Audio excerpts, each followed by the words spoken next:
उसने गार्ड से बाहर आने को कहा, पर उसकी वार्निंग को हल्के में ले लिया जाता है। हमें उस रॉयल स्टूडेंट की हिस्ट्री पता चलती है। हाउस हरमन, जो टेस्टन किंगडम के ईस्टर्न रीजन को कंट्रोल करता है, उस हाउस में एक प्रॉब्लम चाइल्ड है, डीट्रिच हरमन, जो जल्दी ही अकेडमी से ग्रेजुएट होने वाला है। उसका पास्ट बहुत डार्क है। उसने 13 साल की उम्र में ही एक मेड को जान से मार दिया था और 14 से ही ड्रग्स लेने लगा था। पर क्योंकि वो हाउस हरमन का उत्तराधिकारी है, तो उसे अकेडमी भेज दिया गया, जहाँ की कड़ी सिक्योरिटी और सर्वेलेंस की वजह से वो अपने मन की ना कर सका। पर बहुत जल्द ही उसे एक नया खिलौना मिल गया, एक ऐसा कॉमनर जिसका ना तो कोई बैकग्राउंड है और ना ही किसी को उसकी परवाह। थैनोस कॉमनर होने की वजह से बुलिंग का विरोध नहीं कर सकता था, और बुलिंग के चलते ही जैक की दी हुई पोशन की बोतल भी टूट गई थी। इतना एक्सपेंसिव पोशन थैनोस के पास देख डीट्रिच ने उसे बहुत बुरी तरह मारा, पर अब बुलीज की बारी थी। जैक पल भर में ही सारे बुलीज को मजा चखा देता है। डीट्रिच के गार्ड्स अभी भी बाहर नहीं आए थे, तो जैक उसका टॉर्चर शुरू करता है। एक किक पड़ते ही सारे गार्ड्स भागे चले आते हैं, और उनके देर से आने की वजह से जैक एक और बार डीट्रिच को किक करता है।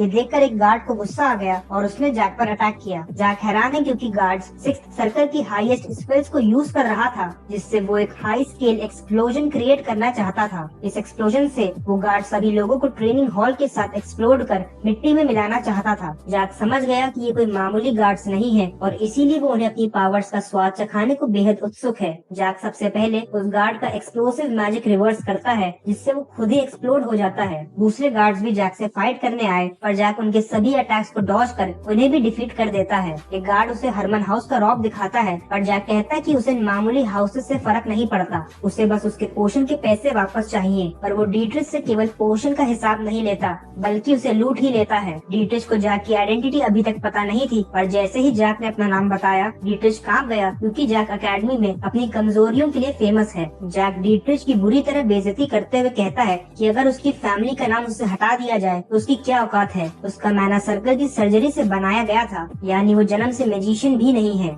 जैक उसे वार्न करता है कि अगर वो 20 साल या उससे ऊपर का होता तो वो उसकी फ्रैक्चर्ड बॉडी को अकेडमी के पीछे वाली नदी में फेंक देता। जैक ये भी कहता है कि वो अकेडमी के बाहर वाले मैंशन में रहता है, और जब भी डीट्रिच चाहे वो उससे बदला लेने वहाँ आ सकता है। इतना डर डीट्रिच ने जिंदगी में पहली बार फील किया था, जिससे वो अपनी पैंट गीली कर देता है। जैक वहाँ से जाते समय थैनोस से कहता है कि उसका ऑफर अभी भी वैलिड है, और वो जब चाहे जैक से मिलने आ सकता है। इसके बाद हम जैक और मास्टर को बात करते देखते हैं। मास्टर को अभी तक टल्कन में हो रहे ड्रैगन एक्सपेरिमेंट्स के बारे में नहीं पता था, पर वो इसके बारे में और जानना नहीं चाहती थी। वो अपने डिसाइपल जैक से बहुत खुश है और उस पर पूरी तरह विश्वास करती है। आज सिटी में फायरवर्क्स का फेस्टिवल है, जहाँ एक तरफ सभी लोग खुशी में झूम रहे हैं, तो वहीं दूसरी तरफ किसी के दिल में बदले की आग सुलग रही थी। डीट्रिच जैक से अपनी हार बर्दाश्त नहीं कर पा रहा है, जिसकी वजह से उसने घर में तोड़फोड़ मचा रखी है। वो कसम खाता है कि चाहे कुछ भी हो जाए, वो जैक को जिंदा नहीं छोड़ेगा। फेस्टिवल से लौटते वक्त जैक मैंशन के बाहर थैनोस को उनके इंतजार में बैठा देखता है। थैनोस पूछता है कि क्या वो कुछ दिन मैंशन में जैक के साथ रह सकता है, जिसके बाद जैक उसका स्वागत कर उसे डिनर करने ले जाता है। जैक की हॉस्पिटैलिटी और इतना अच्छा खाना देख थैनोस से रहा नहीं गया। उसे पहली बार इस तरह ट्रीट किया जा रहा था,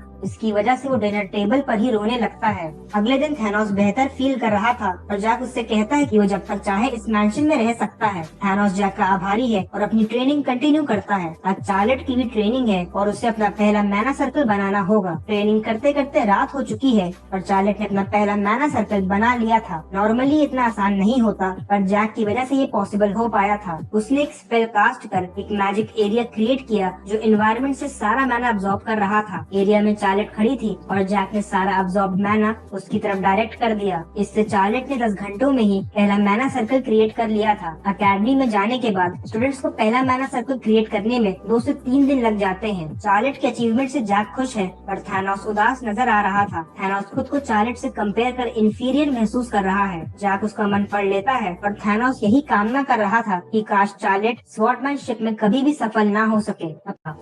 इसी के साथ ये पार्ट ओवर हुआ। वीडियो पसंद आई हो तो लाइक करना, चैनल को सब्सक्राइब करना।